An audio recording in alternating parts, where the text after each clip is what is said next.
It's day one of the madness that is SEC Media Days. I'm Alex McDaniel with AL.com, coming to you from the Hyatt Regency in Hoover, Alabama.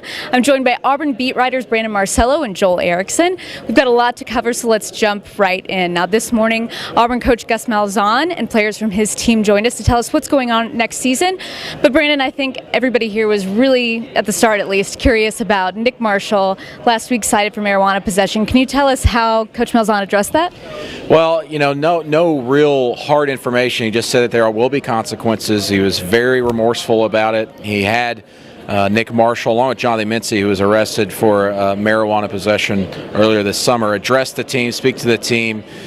There will be consequences. Whether that means loss of playing time, will he be suspended? We don't know yet, but obviously Gus Malzahn very disappointed, especially with everything that's on the line when you're the face of a program and have the opportunity to compete for an SEC championship again. Absolutely. Now, when we finally got through all of the marijuana questions, they did talk about what's going on with the upcoming season. Can you kind of give us a wrap-up of what the coach had to say?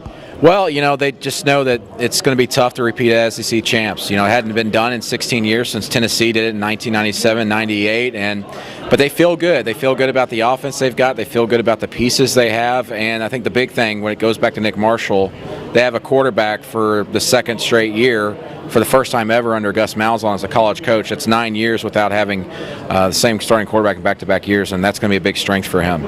All right.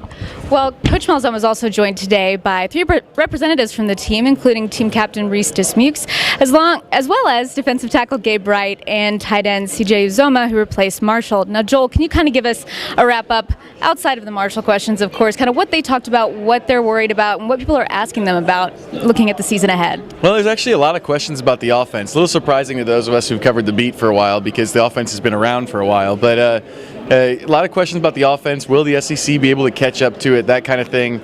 I think the best quote on that, CJ Uzoma said, it's going to be 50 years before Gus doesn't have enough wrinkles to come up with the stuff to stop defenses. Other than that, it really kind of centered on Marshall and whether or not they could repeat. A lot of questions about last year. Still trying to figure out how Auburn caught lightning in a bottle. The big thing, they know that they're on target on their back this year. They know that it's going to be different than last year. They're not going to sneak up on people. It's kind of been the theme of the thing. And in terms of the senior leadership and everything, obviously the questions about Marshall, they seem like they feel like they're going to handle it and move on through. All right. Well, thank you so much. You can keep up with all of your Auburn football news as well as everything going on at SEC Media Days this week at AL.com.